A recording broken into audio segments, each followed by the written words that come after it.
네. 우리가 경험한 그러니까 경제 개발과 민주주의, 네. 독재와 민주주의, 이게 독재와 경제. 네. 이게 경제가 발전되는 시기는 독재하고 연결이 돼 있죠. 사실 독재가 경제를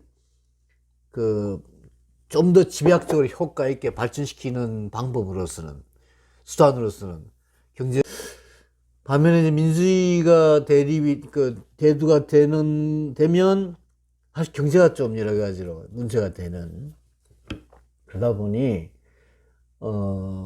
항상 또 남미도 우리하고 같은 입장이에요. 네. 뭐 남미도 가보면 중남미 다 그렇지만 뭐 사실 다른 나라도 선진국도 마찬가지라고 볼 수가 있는 기본적으로는 다 좌우 충돌이 있는 거죠. 네. 그러니까 개발과 어떤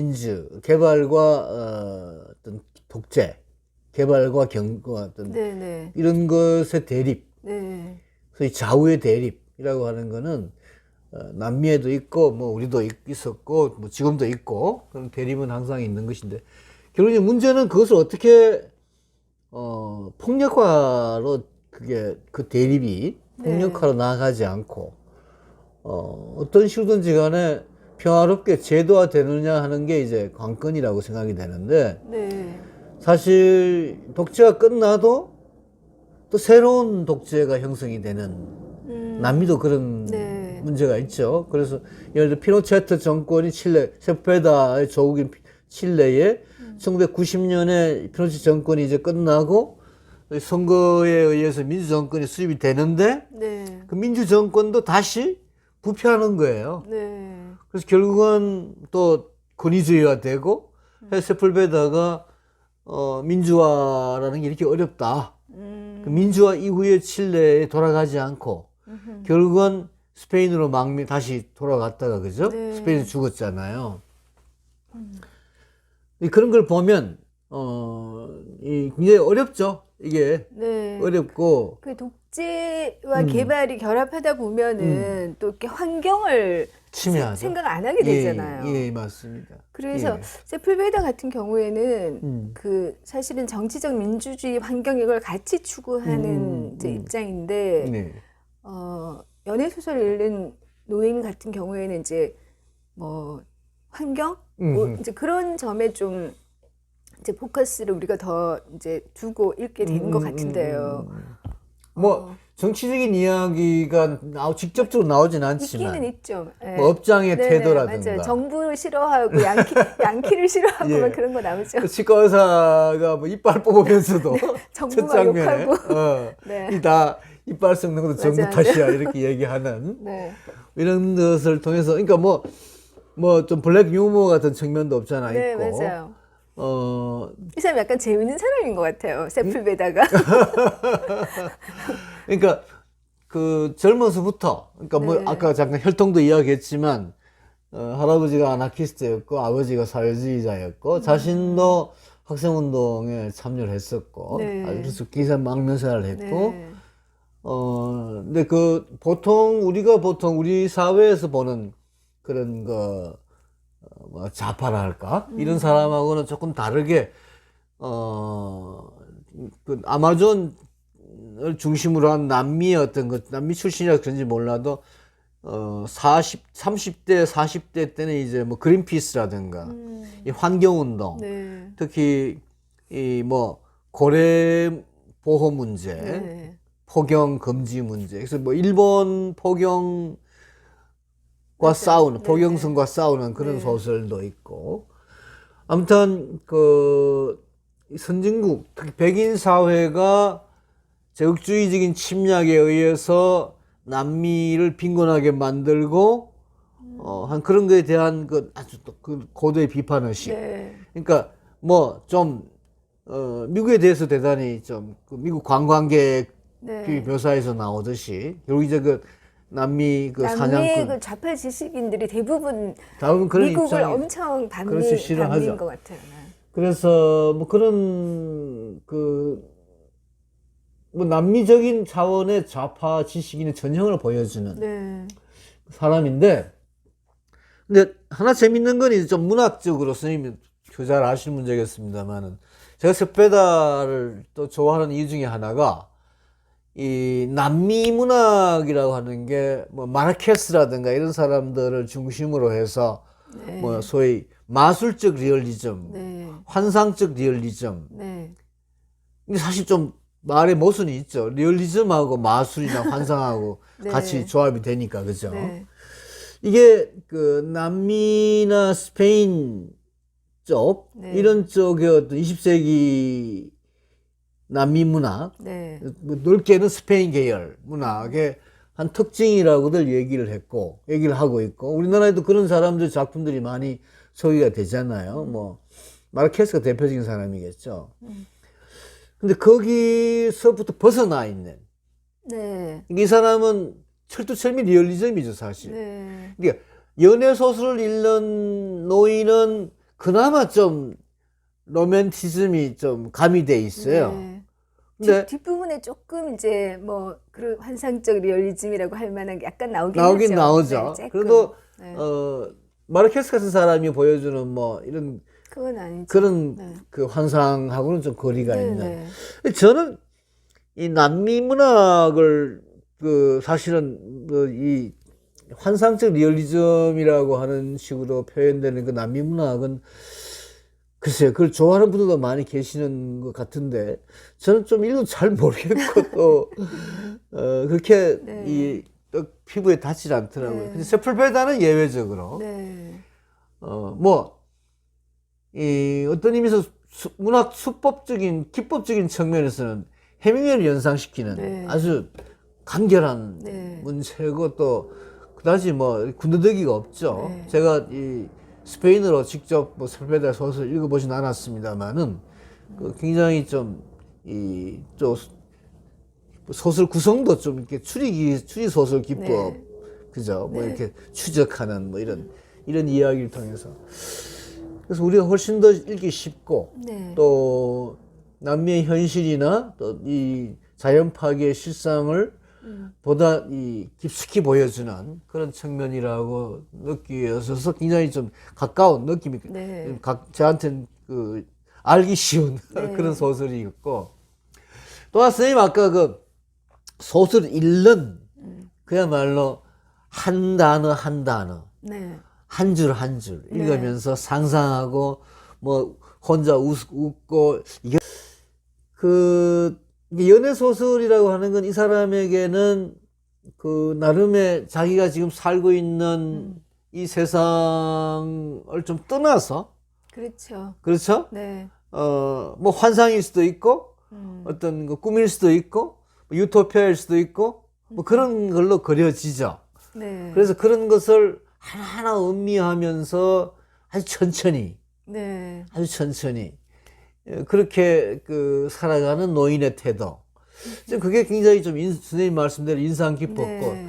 또 하나는 아까 잠깐 언급하긴 했습니다만 이 결국 그 복수를 총으로 하는 복수가 아니라 네. 독침으로 하는 맞아요. 복수는 네. 사람을 죽여도 원수를 네. 죽여도 그 원수 영혼이 이제 얼굴에 평화가 감돈다. 네네. 총으로 죽이면 완전히 그냥 그야말로 파괴가 되어 버리는데 네네.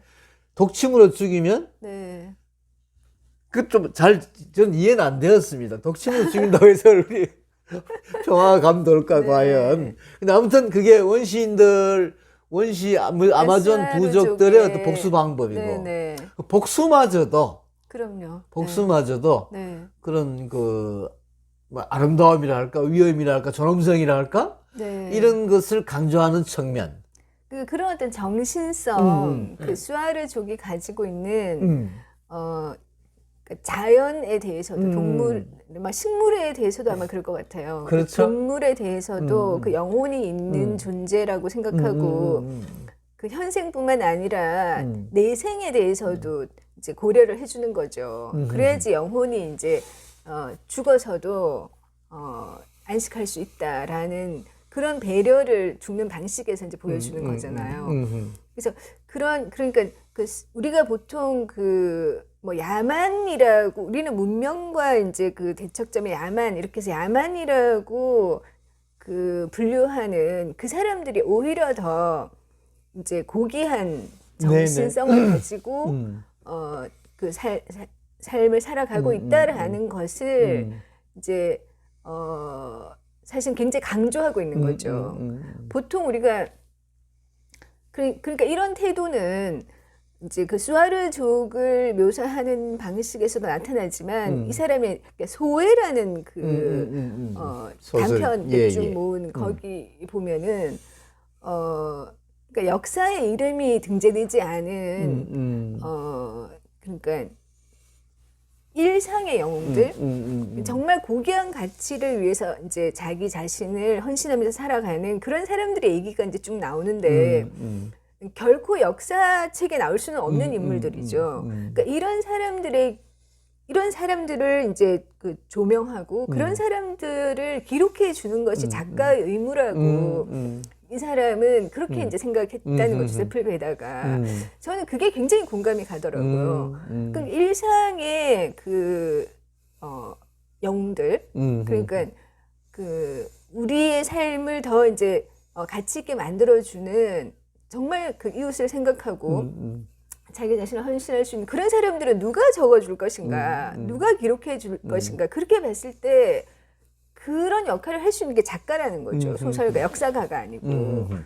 이제 그런 어떤 그 자기 의식, 소설 작가로서의 자기 의식 같은 게 저는 되게 아름답게 느껴지더라고요. 공감이 가고.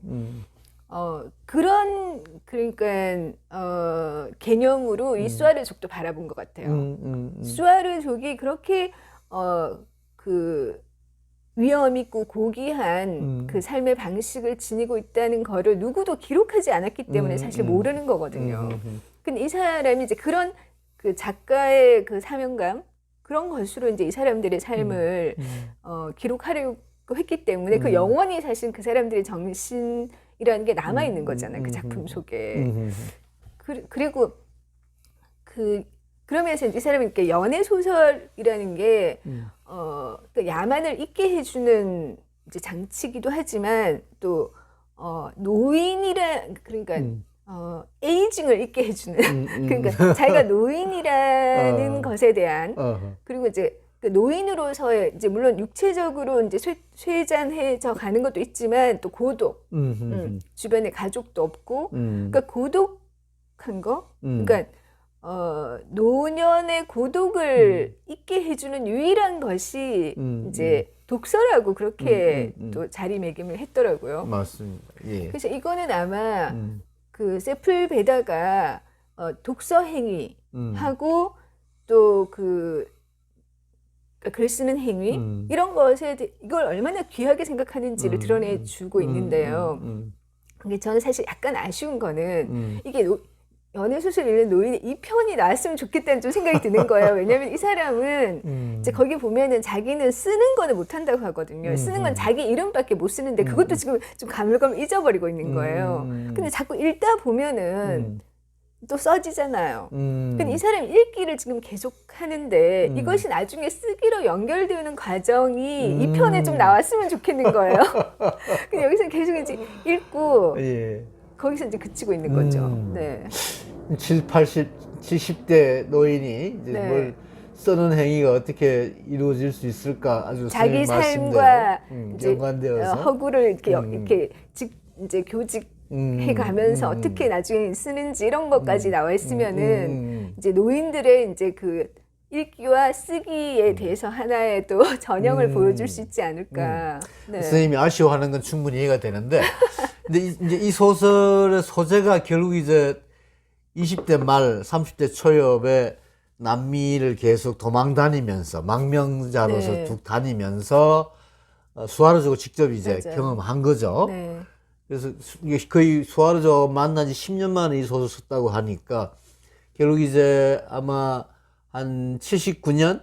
네. 70년대 후반에 수아르족하고 같이 살았고 그 수아르족하고 살면서 이 소설에 나오는 노인 같은 사람도 만나요. 근데 그 노인은 그러니까 그 노인을 위해서 이 사람이 대신 써준 거죠. 대신 쓴 거죠. 그 노인의 삶을. 그러니까 물론 노인이 더 오래 건강하게 살아서 선생님 말씀하시듯이 자기의 작품까지는 아니라 할지라도 자기의 어떤 글 쓰는 행위를 보여주면 더 좋았을 텐데, 아무튼 이 소설조차도 그런 노인이 그 다음 어떻게 되는지 우리는 잘 몰라요. 그렇죠. 오두막에서 읽는 걸로 끝나죠. 그렇죠. 다시. 그렇죠.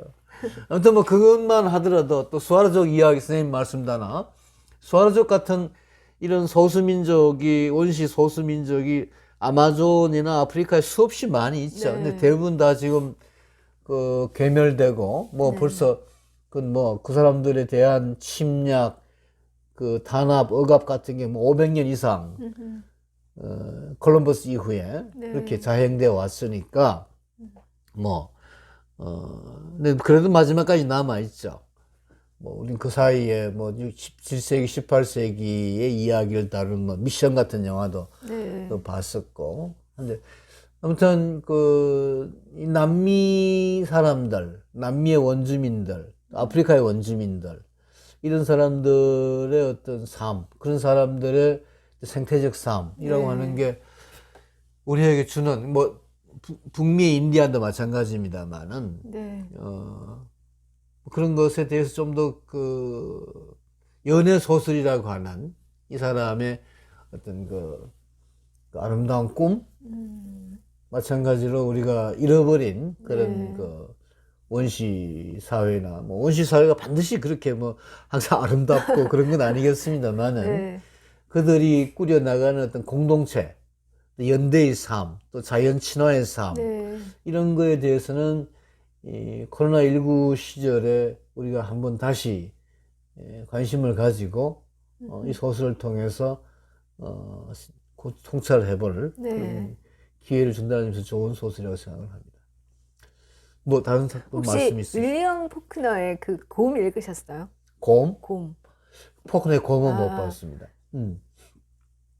그런 것도 다 이제 그 동물, 네, 신성한 동물과 인간의 교감 그런 걸 얘기하는데 이제 그렇게 교감한다는 것은 상대의 어떤 감정이나 움직임 하나를 굉장히 예민하게 감지한다는 거잖아요. 사실 연애도 그런 행위잖아, 어떻게 보면은. 그러니까 그런 감수성의 부재가 쉽게 엽총으로 쏴버리고 네, 침략하고 막 죽이고 이런 것에 대한 대안이 될 수 있다고 그렇게 제플베다가 이제 바라본 거는 맞는 것 그렇겠죠. 같아요. 네. 그런 것 같습니다.